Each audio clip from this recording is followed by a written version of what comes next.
porte un peu de redoux. Tout ce qui nous importe s'éloigne de nous.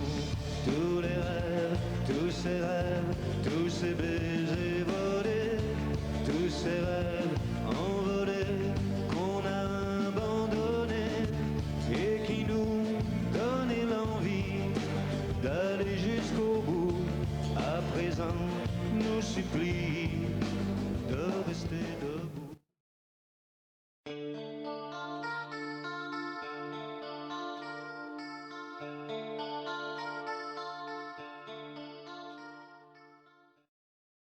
Ben, d'où viens-tu, Johnny? Non, d'où viens-tu, Pierrot? Bon, je suis né à Ixelles, d'une mère espagnole et d'un père belge, mais qui eux-mêmes venaient de Dautigny, c'est là où s'étaient rencontrés, qui est tout à fait du côté de la Belgique. Donc ils ont emménagé à Bruxelles, et là ils m'ont conçu, simplement pour dire que je n'avais pas vraiment de famille proche hein, quand j'étais jeune. Je veux dire que la famille, il fallait faire la petite Volkswagen, X centaines de kilomètres pour aller à Dautigny, qui se trouve dans la région de Moucron, etc., quoi, Tourcoing, etc. J'ai des souvenirs de jeunesse, disons, un peu chiche, comme on dit. C'était pas facile. Je me rappelle que mon père travaillait beaucoup. Il voulait vraiment se battre pour y arriver, parce qu'il s'était tapé 2 ans de camp avant la guerre. C'était juré que s'il sortait de là, il allait faire sa place au soleil, quoi. Ça, c'est vraiment l'esprit qui a régné à la maison. D'ailleurs, plus tard, quand j'ai voulu, moi, faire chanteur, faire de la musique, son monde s'écroulait un peu, parce qu'il voyait les choses autrement pour son rejeton, ayant connu lui ce qu'il avait connu dans sa jeunesse. Il a fallu un certain temps pour qu'il comprenne et qu'il accepte. Qui a valu quelques bagarres à la maison, il y a un véritable conflit, mais qui après s'est arrangé. Et puis mes parents ont emménagé à Verviers, je pense après l'Expo 58, car je garde beaucoup de souvenirs de l'Expo 58. Ah bon? J'en avais marre de l'Expo 58, à chaque fois il fallait l'Expo 58, et ils me l'ont dit, tu verras plus tard, tu vas le regretter chaque fois que je râlais. Well, it's 1 for the money, 2 for the show, 3 to get ready. Now go, cat, go, but don't you step on my blue suede shoe. Well, you can do anything but take me over my blue suede shoe. Well, you can knock me down, step in my face. Je crois que tout amoureux de musique reçoit à un certain moment la révélation, ce qui va influencer la suite de son affection pour la musique. Oui. Tu as mentionné Elvis, c'était là ou Non, là c'était seulement l'image et l'affection pour la musique proprement dite, Non. ça t'est venu comment? La révélation, effectivement, l'envie de jouer d'un instrument, c'était déjà fait avant, mais l'envie de commencer à créer, quoi. Ou te donner l'envie de créer, c'est avec l'école anglaise, les 60s, et surtout les Beatles, quoi, qui étaient une source incroyable d'imaginaire, de créativité. Et ça me donnait vraiment envie. Ça avait l'air à la fois tellement simple, et c'était tellement beau, tellement riche, tout. Ça donnait envie, quoi.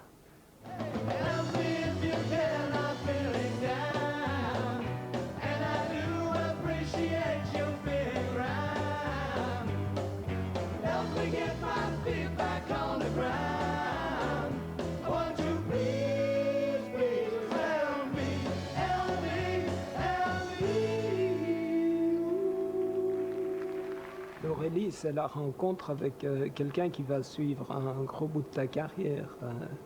Alors, tu fais parler d'Eric Van Huls. Oui. Un jour, j'ai essayé de faire sa connaissance et je lui ai dit que j'écrivais des musiques, que je voudrais un petit peu lui faire écouter. Parce que je savais que lui écrivait aussi texte et c'est un peu touche à tout, quoi, comme ça. Puis un jour, on s'est vu quand même, je lui ai joué quelques mélodies. Et il a craqué, il m'a dit, moi j'aimerais bien écrire des textes. C'est comme ça que notre collaboration, tout simplement, a commencé. Mais un beau jour, on s'est quand même retrouvé dans le bureau de Barclay à faire écouter les enregistrements de Paul Simon, le Tenor Foot Kids et tout. Puis bingo, on signe. Donc, Alors là, on était vachement fiers et on a prolongé notre collaboration comme ça dans le temps. Et il est devenu directeur artistique et j'ai fait mon premier album, L'Aurélie.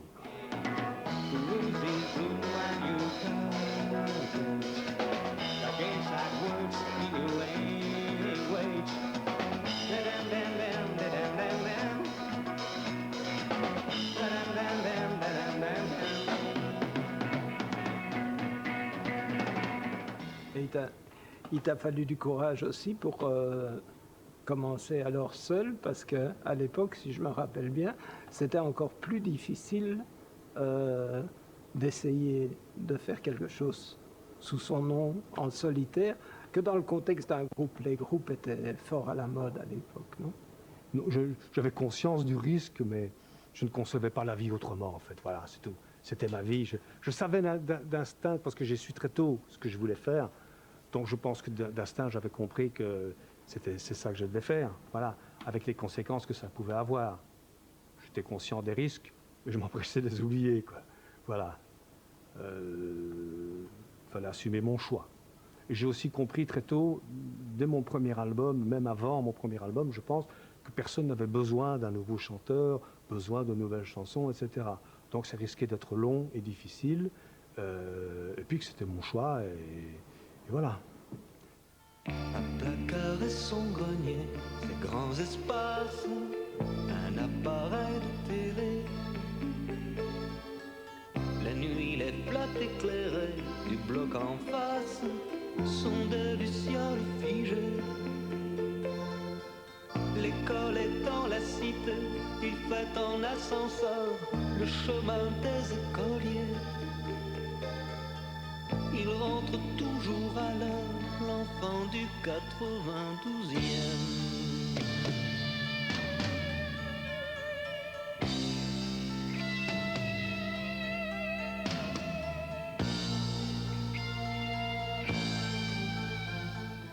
Avec tous tes groupes, tu avais travaillé la plupart du temps en anglais.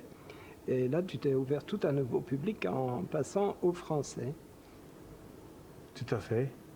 Je me suis dit, bon, c'est con que tu chantes en anglais, tu chantes mal en anglais, tu prononces pas bien, tu comprends pas bien la langue. En français, au moins, t'es le nez devant ton truc, quoi. Bon, ça te plaît pas, il faut écrire un autre texte ou apprendre à le faire sonner. Ou alors, chante pas, quoi.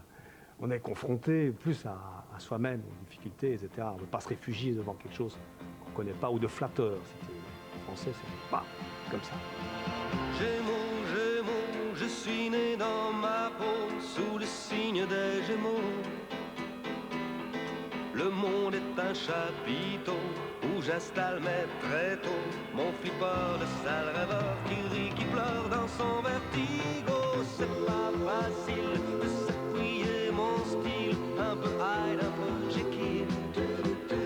Je vous monte un de ces numéros qui s'en va crescendo.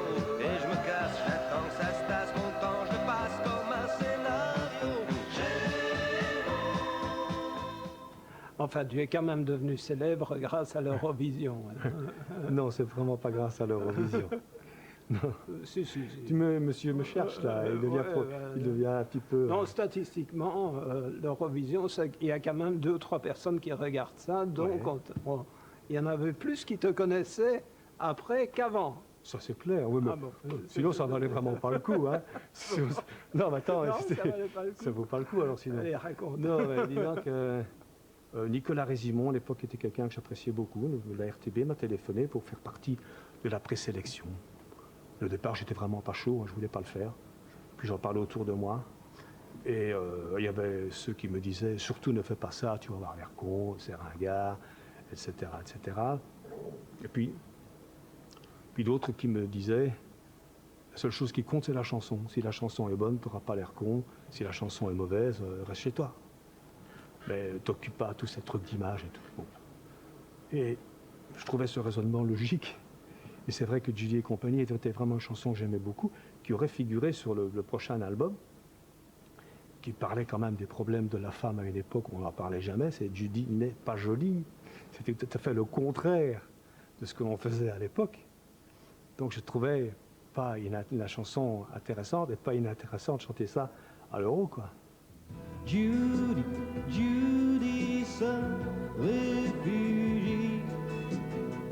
Judy, Judy dans la magie.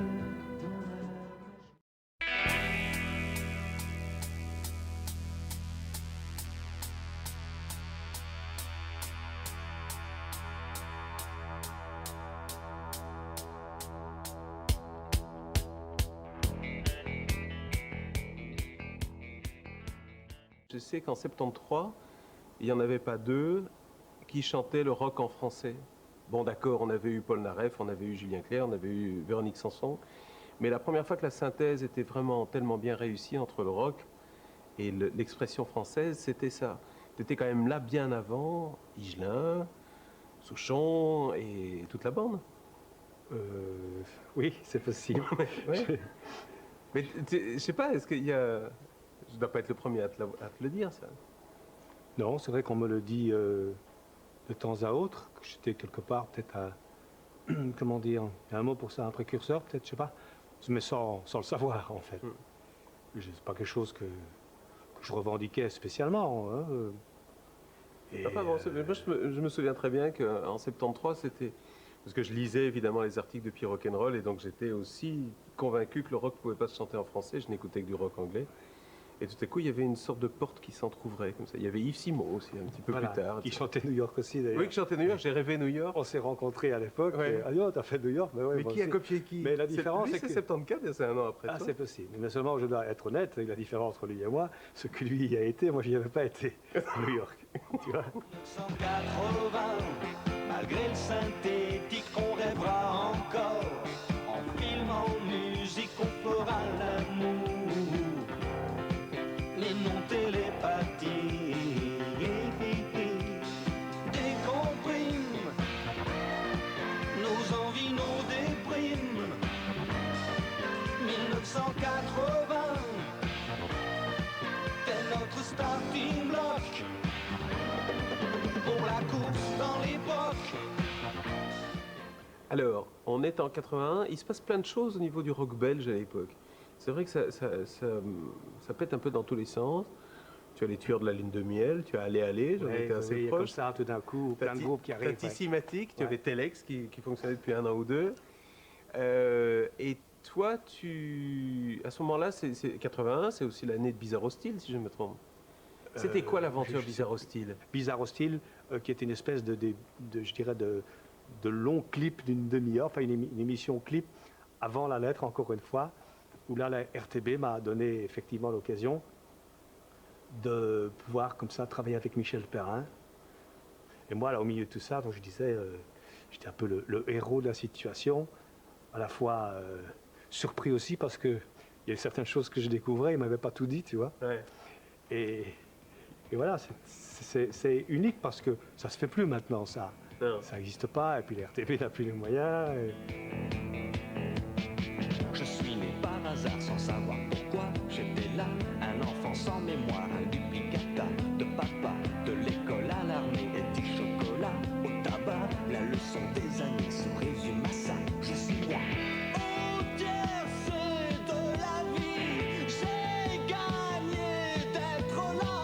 Ni Jésus, ni génie, mais c'est moi.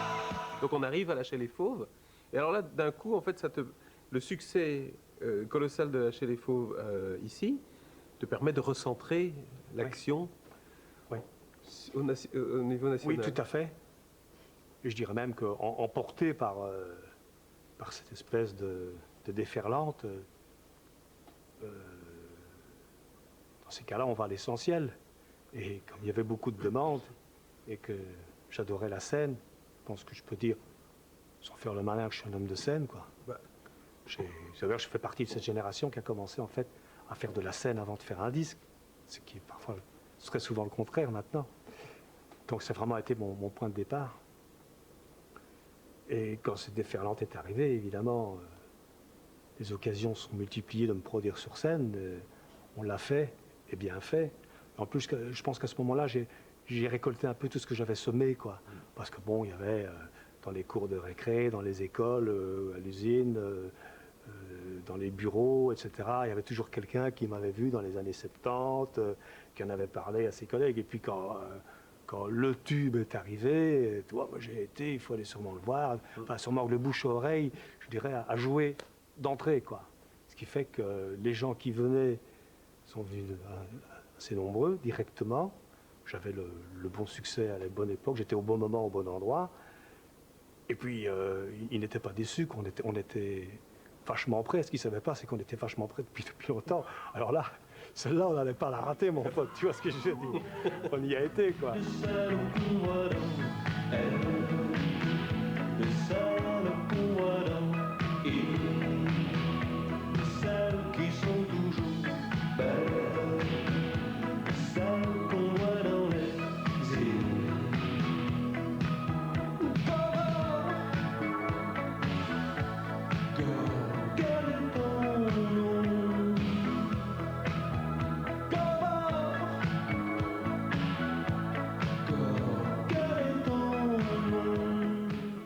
Alors, tout à coup, boum tonnerre.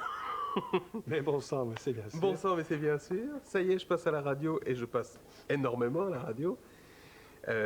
Oui, c'est ça, the right man at the right place, comme tu disais, mais qu'est-ce que tu t'es... Parce qu'il y a toujours le risque à ce moment-là, c'est que quand tout à coup le succès arrive comme ça, qu'on commence à se la jouer, à se prendre la tête, etc. Ah ouais. Mais c'est pas ton genre. Hein. Non, je pense pas que c'est mon genre, non. Et comme je disais tout à l'heure, en plus, bon, moi, ça n'a jamais été mon, comment dire, mon objectif, hein, d'être vedette, star, machin truc. Bon, ça me déplaisait pas, je vais être honnête aussi. Mais donc, et quand même, en plus, c'est arrivé lentement, step by step, étape par étape, step by step, comme dirait Jean-Claude Van Damme. J'étais prêt, j'étais mûr, je n'allais pas me prendre la tête de trop. Si ça m'était tombé dessus à 20 ans, sûrement, ça aurait été très difficile à gérer, quoi. Mais là, je ne sais plus quel âge j'avais, 30 ans, j'avais quand même du métier derrière moi, et du vrai, j'avais vraiment appris mon métier, quoi. Je savais ce que c'était ce métier, je savais pourquoi je le faisais. Donc, quand c'est arrivé, j'ai essayé de le gérer le mieux possible. Un voyou, quelquefois se déguise, mais un jour, elle a son langage, ses bijoux, ses jeux, son nuage, tout comme vous, passager de la nuit, passager de la nuit.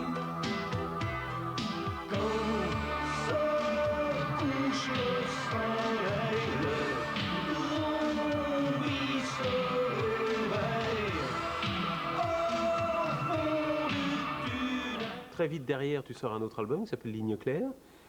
Tu repars en tournée, c'est la même chose, c'est plein partout et tu fais même quoi à cette époque-là? En 84, tu fais le Cirque Royal? Ouais. J'avais des titres, j'avais une équipe, on a foncé sur cet album. Et c'est à partir de là que je commençais à me produire, disons, aussi financièrement. Avec quel argent vas-tu me dire? Avec de l'argent que je n'avais pas. Mais comme j'avais la cote, j'ai pris un gros risque. Je suis rentré en studio, j'ai mis un acompte, et en espérant qu'après je trouverais maison disque qui serait intéressé. Mais je croyais tellement à cet album Ligne Claire qui mettrait la différence, quoi. Ce qui s'est passé. Donc je suis devenu également à ce moment-là propriétaire de mes ventes, parce que j'avais été un peu refroidi par tout ce qui s'était passé avant et par ses attentes, etc. J'avais une liberté totale de faire ce que je voulais, comme je voulais, quand je le voulais, mais il fallait en payer le prix, quoi. Voilà. Alors, tu es signé par Epic pour cet album-là, donc c'est encore une étape suivante. C'est vrai que quand on parle de la carrière d'un artiste, on est souvent malheureusement obligé de parler d'histoire de contrat, de maison de disques, alors et dans ton cas, tu en as... Oui, une collection, oui. Tu en as fait une certaine collection. Donc il y a un moment où tu en as quand même... Tu as envie de lever le poing au ciel et de dire mais est-ce que je pourrais pas avoir un coup de bol avec un label français, ne fût-ce qu'une fois? Mais d'un autre côté, je ne faisais pas une fixation quand même sur la France, parce que je pense qu'il faut savoir ce qu'on veut aussi dans ce métier en particulier, pourquoi on le fait, etc. Mais soyons objectifs. Je pense que pour un artiste qui crée, c'est d'abord de pouvoir créer, d'avoir les moyens de réaliser ses créations. Ça, je les avais. Et je les ai toujours eus, quoi qu'il arrive. Et un public, Tu l'as toujours eu. je l'ai, et je l'ai toujours. Mais c'est fondamental, c'est le plus important de tout. J'avais quand même tout ça, quoi. Et je me suis dit ça, bon, il y en a qui donneraient beaucoup pour l'avoir aussi, Ouais. quoi. Illusions, illusions qui s'en vont, que l'on veut garder et qui restent à l'horizon, disparaissent comme des bulles quand le vent soufflera. La grande roue n'attend pas, regarde-la comme c'est beau, mais pourquoi restes-tu en bas? Elle veut t'emmener là-haut. Elle tourne et mes larmes de joie qui coulent sont si amères. Pourquoi illusion? Rebelote pour Ligne Claire, tu refais une tournée, et pareil pour l'album suivant, Oui. où Là, je où rechange de maison de disque. tu rechanges de maison de disque, et cette fois-là, carrément, tu fais Forêt Nationale. C'est surtout beaucoup de travail, en fait, parce que on se retrouve en compétition où, quand même, tu te retrouves sur une scène où les plus grands artistes internationaux s'affichent et tu dois quand même pas venir avec une petite production en 3 francs 50, un spectacle répété médiocrement, etc. Donc on avait quand même de l'ambition en faisant ce spectacle. Et je ne voulais pas la jouer sur l'enthousiasme uniquement comme ça d'un public. Je voulais qu'il en aille pour son argent, quoi. Voilà, qu'on soit à la hauteur de la situation, qu'on n'ait pas volé notre place, tout simplement. Voilà. Puis alors j'étais dans ma loge, attendant le moment et me préparant.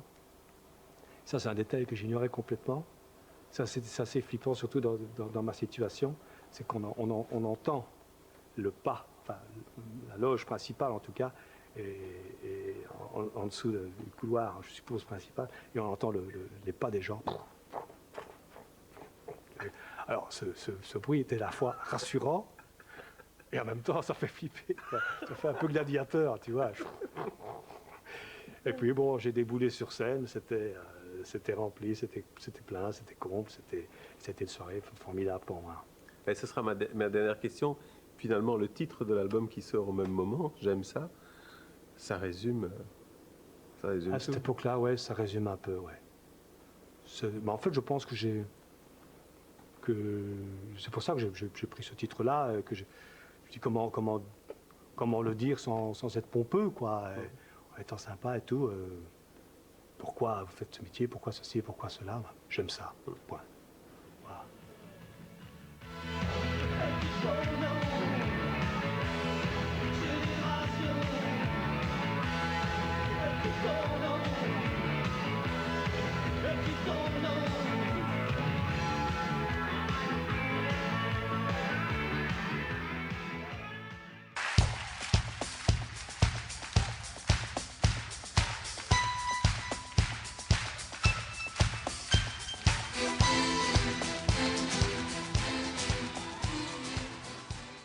Tu es arrivé en 1988, tu as 40 ans. C'est l'année de l'album Haut les mains. C'est important le fait que tu aies 40 ans pour cet album? Non. Tu n'y penses pas, je veux dire, ça n'a pas été un Non. choc? Non. Parce qu'on te- Enfin bon, quand t'as 40 balais comme tout le monde, t'as un petit tassement, là, bon merde, ça passe vite.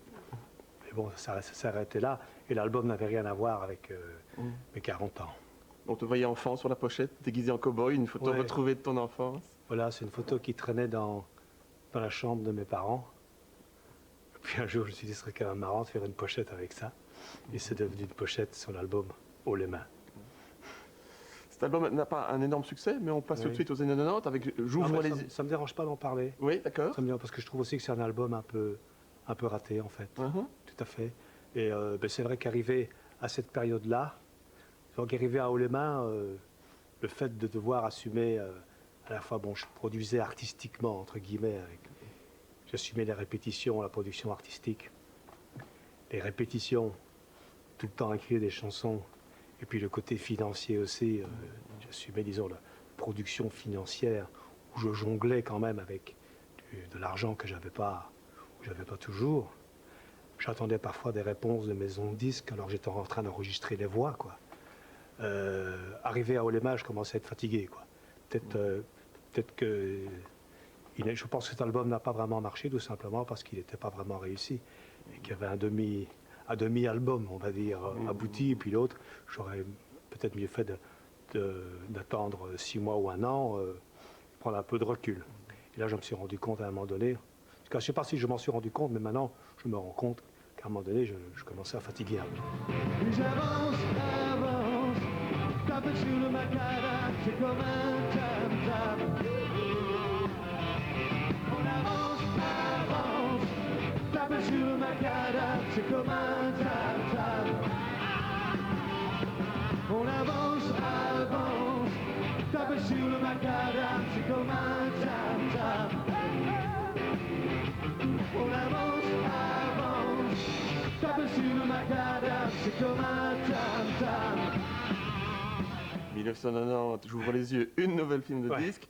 Mais là, ce qui est important dans J'ouvre les yeux, bon, c'est plus qu'un titre, c'est vraiment une profession de foi parce que dans cet album, il y avait donc Laurel à Nantes avec cette phrase, on est tous européens. Ouais. Évidemment, on est très loin de toute la fascination américaine des premiers albums. Ah oui, tout à fait. Ouais. Là, on est vraiment sur notre planète. Ah ouais. Oui. C'est oui, à partir de ce moment-là, oui, c'est vrai que le côté ricain, tout à fait. Je ne dirais pas que j'ai eu un rejet, mais je me sentais, je m'assumais à 200% européen, même déjà dans les années 80. Quoi. Surtout qu'après, en 92, il y a Brasero, qui est quand même l'album aussi qui va toucher beaucoup de monde parce qu'il y a Aurore. On parlait de Racine, on parlait de parler de soi. Là, tu révèles donc une très très belle histoire qui a touché beaucoup de monde, celle de ta grand-mère espagnole, qui est née avec le siècle. Mais tu m'avais dit que ça fait longtemps que tu l'avais en tête, cette chanson, quand même. Oui, il y a fait longtemps que j'avais envie de l'écrire. Et je l'avais déjà écrite sous une autre forme dans les années 80. Et je trouvais qu'elle était complètement ratée, que c'est un sujet délicat, écrire de sa grand-mère, en fait. Ça peut être vite cucul la praline, etc., quoi. Et je trouvais que c'était pas bien, je doutais, et j'ai bien fait, j'ai laissé tomber. Et j'en suis très heureux parce que quelques années plus tard, ce sujet, évidemment, me restait toujours au fond de moi. Et lorsque j'ai fait cette musique, ma grand-mère m'est revenue tout de suite et j'ai écrit le texte en la foulée très rapidement parce que c'est tellement en gestation depuis très longtemps que c'est ressorti tout seul, quoi. Et là, c'était sous la forme que je cherchais, quoi. Donc j'étais prêt à l'assumer pleinement, voilà. En même temps, à travers elle, tu parles de toi, ce qui n'était pas courant encore. Dans Brasero, tu parles de la Grand Place, il neige sur la Grand Place. Donc tu assumes totalement ta belgitude, ton identité, ouais. là, il n'y a plus aucun problème. Comme je disais, Ligne claire était déjà pour moi une façon de le dire, sans le dire, parce que c'est toujours mieux de dire les choses autrement, quoi. Là, j'avais eu l'occasion avec Ligne claire, donc c'était déjà, à l'époque, j'assumais pleinement, je revendiquais même, lors de mes interviews à l'étranger, en particulier en France, parce qu'au Canada, au Québec, c'est normal, ils aiment bien les Belges en plus. Depuis le début, même avec le son de Lâcher les Fauves, c'était un autre son et tout. Donc voilà, j'ai toujours revendiqué d'être belge. Il y a dans les yeux d'aurore, à l'encre des années, écrite sur un livre d'or, toute une histoire qui brille, c'est tout simplement sa vie et les souvenirs que je peux lire vous emmènent danser dans son passé.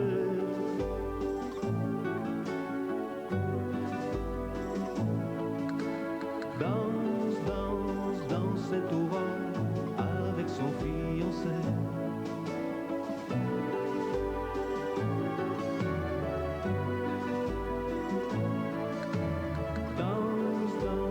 Dans cette aurore et vivent les mariés. En 91, il y a une rencontre très importante avec les gens de Team for Action, Oui. Claude Ingels, Claude et Christian Martin, les frères Martin, très connus sous le nom de Double Slash maintenant. Oui. Une équipe qui va jouer un rôle important, car enfin, tu as l'impression d'être vraiment entouré. Oui, et en plus, c'était stabilisateur, parce qu'on travaille toujours ensemble Oui. maintenant. Donc, quand on me demandait toujours, mais pourquoi ces changements de maison de disques, etc. Mais je disais toujours, comme je l'ai expliqué un peu tout à l'heure, c'est les maisons de disques qui changeaient. Et moi, j'avais la solution de soit me mettre en attente, et ça peut jouer parfois des tours, et je n'avais pas le tempérament à attendre. Peut-être que parfois j'ai prêché par impatience, ou bien je faisais ma petite traversée sur mon voilier, je me faufilais dans tout ça, je me démerdais, et je jouais pas le jeu, quoi. Avec une certaine liberté aussi, et puis bon, il fallait en payer le prix, comme j'ai dit tout à l'heure, bon voilà. Et là, la rencontre avec Team for Action était quelque chose qui m'a vraiment stabilisé, parce que c'était des collègues, des compagnons, de travail sérieux, sur qui je pouvais compter pendant un certain nombre d'années. Enfin, à chaque fois, ils ont répondu présents à mes projets. Donc, ça me changeait un peu, quoi. Ça te soulageait. Et simplement pour dire que c'est bien la preuve que j'avais rien contre, tu vois. Team for Action, signature en Belgique, avec des gars qui m'ont suivi depuis lors et qui m'ont donné envie de continuer plus que jamais. On fait dans l'artistique, puisque là, il n'y a pas de promesse d'une invasion de la France, puisqu'ils n'avaient pas les moyens. Donc, c'était vraiment fini. C'est une page qui est tournée. Là, maintenant, on travaille sur des bons albums. Et comme je le dis, ça ne m'a jamais obsédé non plus. Hein. Enfin, tant qu'à faire, plus on est de fous, plus on rit. Mais je veux dire, c'était pas l'objectif premier, quoi. À l'envers, c'est l'endroit que je préfère. À l'endroit, c'est l'enfer, je préfère l'envers. Mon côté gauche, gauche, gauche est maladroit. Mon côté droit, droit, droit, assez gauche. Et si j'écris envers pour décrire l'endroit, je sais que c'est mon droit de l'écrire à l'envers. Quand je parle envers là, tout le monde me comprend. C'est le monde à l'envers, l'endroit. J'ai bien du mal à trouver ma latéralité. Puis à l'époque aussi, tu retrouves toutes les petites salles aussi. C'est vrai qu'il n'y a pas l'obsession de renouer avec Forêt, pas vraiment. Non, pas du tout. Et puis les ventes de disques ne le permettent pas non plus. Donc là, les salles sont pleines, elles sont petites, mais elles sont pleines, tu tournes beaucoup finalement. Oui, en fait, j'ai jamais vraiment arrêté de tourner. À chaque album, j'ai toujours tourné. Oui, oui, j'ai toujours aimé ça. Je ne m'en suis jamais, disons, lassé. Ou... J'ai eu des périodes où j'ai été meilleur que d'autres. Il y a des périodes où j'étais mieux entouré que d'autres. Comme toujours dans toute longue carrière, je pense, il y a des moments où les choses se mettent mieux en place que d'autres. Mais j'ai toujours eu au fond de moi, je l'ai gardé, le goût de la scène. Ouais. Baguer le monde, taguer le monde en bleu, c'est ce qui lui va le mieux. Baguer le monde, taguer le monde, tout ce que je veux, c'est que la planète soit bleue d'outre-mer.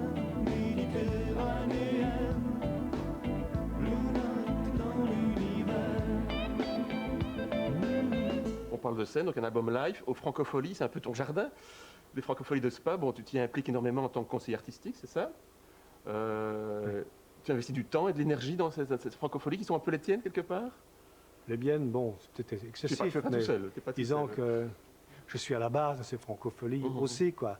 Je fais partie du noyau dur qui a fait qu'un jour, ces Francopholies ont vu le jour en Belgique et à Spa. Donc c'était une satisfaction pour moi de voir ça prendre de l'ampleur, parce que la première édition, ça n'avait pas été évident. Ça n'avait pas été un énorme succès au niveau public. Hein. Je veux dire, les gens ne comprenaient pas, n'ont pas compris tout de suite. À la limite, il y a des gens qui croyaient qu'en voyant toute cette liste d'artistes, c'était des gens qui venaient sur banc d'orchestre, des choses comme ça, quoi. Donc la première édition a été, je dirais, timide. Puis la deuxième année, montée d'un cran. Puis troisième année, on peut dire que ça a été un succès. Et puis là, ça n'a plus arrêté de monter. C'est vraiment devenu un festival incontournable. Assez rapidement, en fait, je pense qu'en 4-5 ans, on avait trouvé notre vitesse de croisière, ce qui pour un festival n'est pas évident. Et c'est vrai que c'était un plaisir pour moi de voir que tout ça prenne jour et puis se développe et puis existe au niveau national, quoi. Et maintenant, même au niveau international, d'y être pour quelque chose, bon, bah, c'est pas fait pour me déplaire. Je le reconnais. Voilà. C'est humain.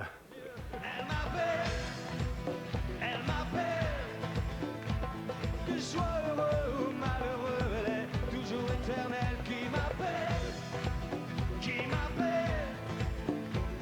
même dans le noir, même sans la voir, je sais quand c'est elle qui m'appelle. Alors sur cet album, il y a aussi un morceau en studio très important qui te tient très à cœur, puisqu'il est né de la Marche Blanche, en fait, la Marche Blanche, 20 octobre 96. Donc la Belgique traverse ces années les plus noires, ça te touche énormément.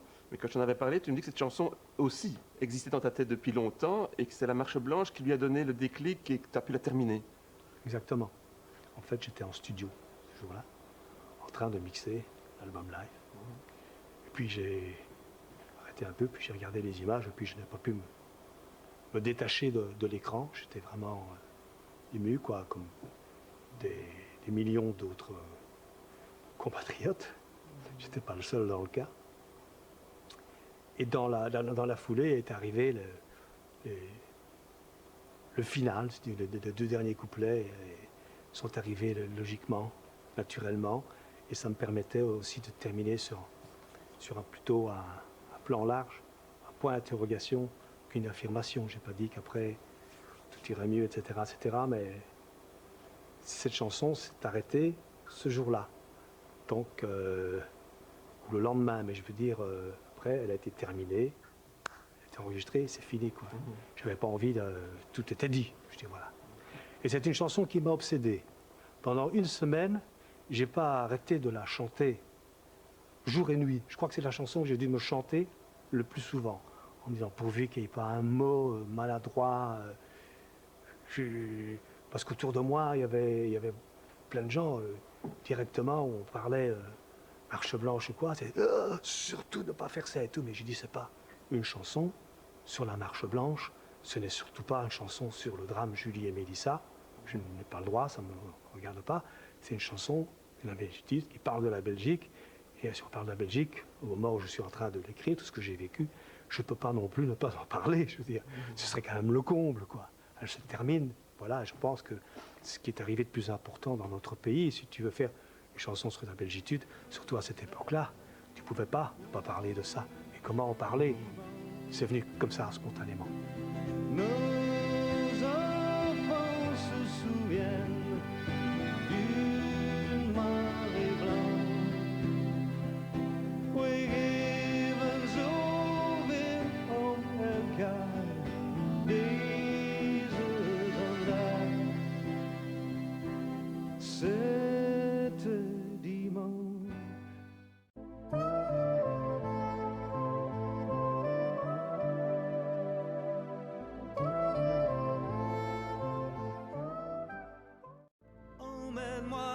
Emmène-moi au loin de la colère. J'arrive 10 ans après Thierry, en 98. Je vais pas en remettre une couche, mais 50 ans, ça marque plus que 40. Oui, Oui, plus. mais je m'en étais pas...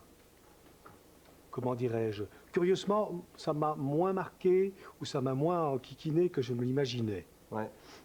Plus j'étais en studio ce jour-là. Et je me rappelle que dans le studio T4A, je suis sorti du studio à un moment donné. Et le ciel était assez étoilé et il y avait une grosse étoile qui brillait anormalement presque dans ce ciel. Et je me suis dit, bah, ça doit être pour moi celle-là. Ça doit être pour mes 50 ans. Et je trouvais que 50 ballets, tout compte fait, c'était peut-être le plus bel âge, dans le sens où c'est vrai que quand on va voir les personnages, souvent les plus intéressants, les plus forts dans les films, etc., Les histoires. c'est souvent vers la cinquantaine, parce qu'on a à la fois quelque chose à perdre très vite, parce qu'on a très vite tendance à vous cataloguer vieux ringard, ça fait longtemps qu'il est là, etc., etc. Et tout ça, quand on fait ce métier, enfin, moi en tout cas, moi je suis ici, je sais que c'est la sentence peut tomber très vite, et depuis très longtemps. Et d'un autre côté, quand on est persuadé intimement au fond de soi qu'on a encore des choses à faire et des choses à dire dans ce métier, sans être rabâcheur et sans se répéter et sans être obsolète, hors temps, etc., on a plus envie que jamais y aller. Il se lève lentement, majestueux, fascinant. Sur le fleuve, les premiers rayons échappés de l'horizon au vent recouvre l'eau d'or et donc j'attends le soleil, le lever du soleil. Et on peut dire qu'en 98, il y a un virage. En tout cas, la presse parle de l'album Volte-Face comme un vrai volte-face justement musical. C'était peut-être un peu fort à l'époque quand les médias disaient Rapsat à fond, enfin dans la modernité. Oui, mais enfin, c'est la normal, rencontre hein, avec- c'est leur métier. Oui. Il y avait matière à accroche, donc Oui. ils pouvaient développer sur certains trucs comme ça. Il y a eu une rencontre effectivement très très importante aussi, c'est Didier Dessers, bien entendu. Surtout que l'album précédent était justement de facture classique, et qui même moi, je ne retrouvais pas mon compte. Donc, quand j'ai rencontré Didier Dessers, qui est le réalisateur, l'arrangeur de l'album Volte-Face et de Dazibao, il y a une véritable complicité qui s'est créée très très vite entre nous deux. Mais je connaissais déjà Didier avant. On peut le resituer. Oui. Didier Dessers, qui jouait dans Loup de Loup, par exemple. Mais je connaissais déjà Didier d'avant. Et on avait plein de connaissances communes.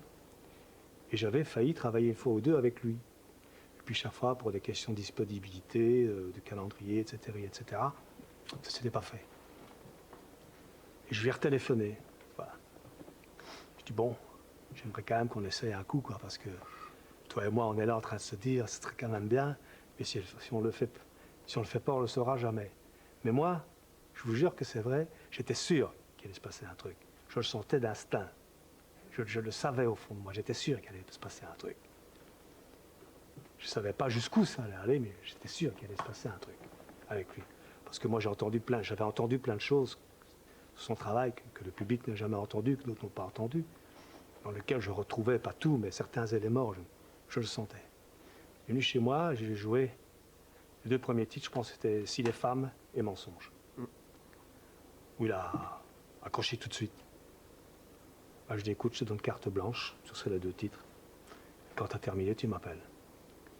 Et ça, bon, il a capté tout de suite, on était sur la même longueur d'onde, quoi. On était en symbiose, et il y a une complicité qui s'est installée tout de suite. Moi, j'ai entendu son travail, on a un petit peu rediscuté.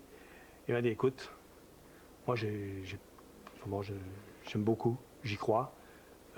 Si tu es partant avec moi, ce que j'espère, je te suis à fond. Voilà.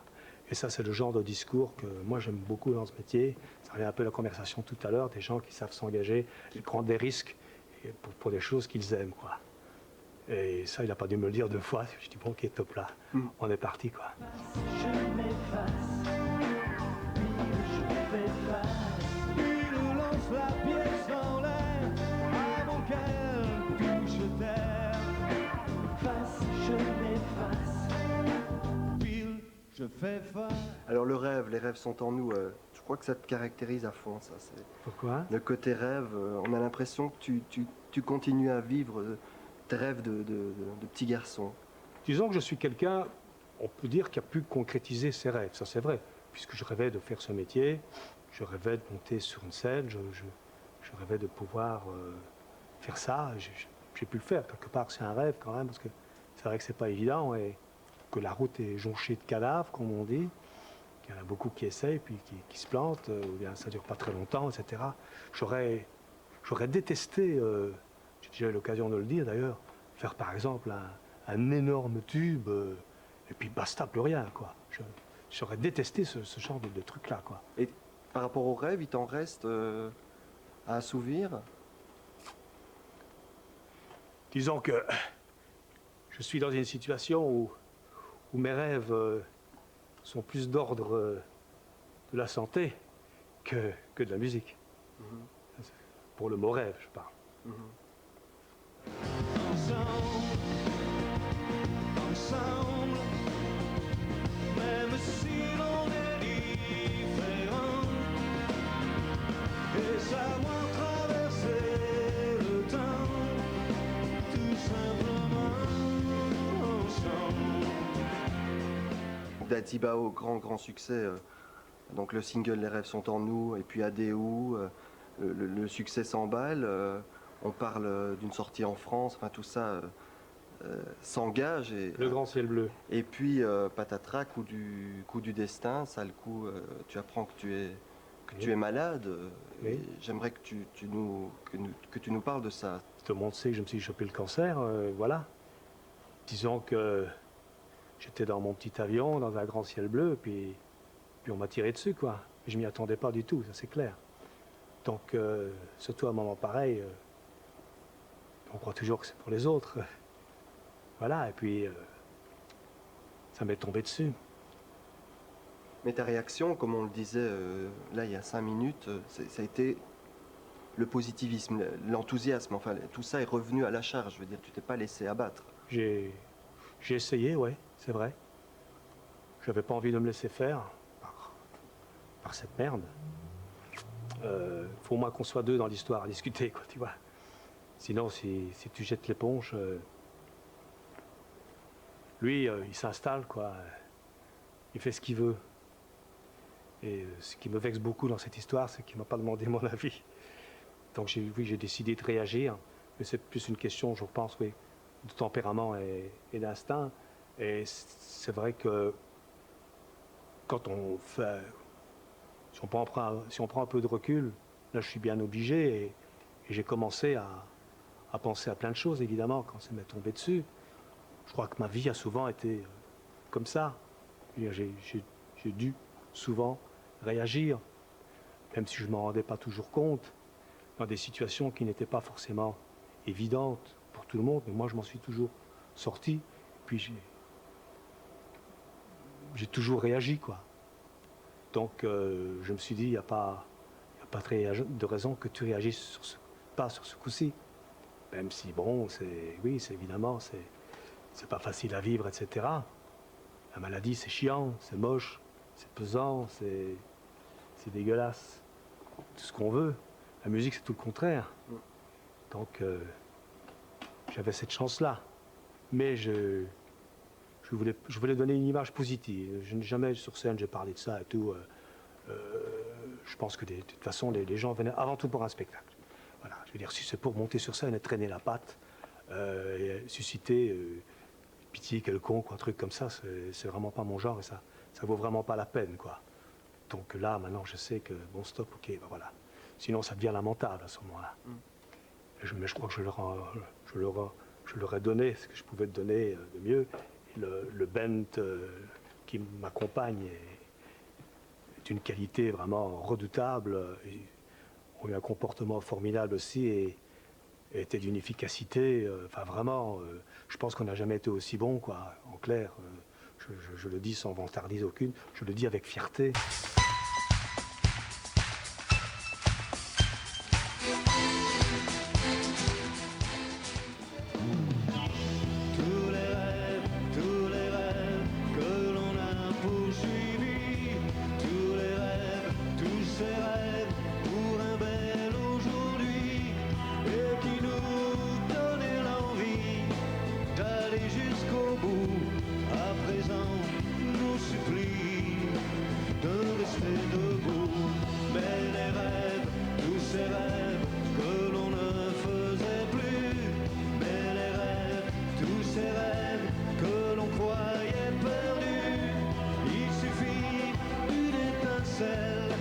Pour que tout à coup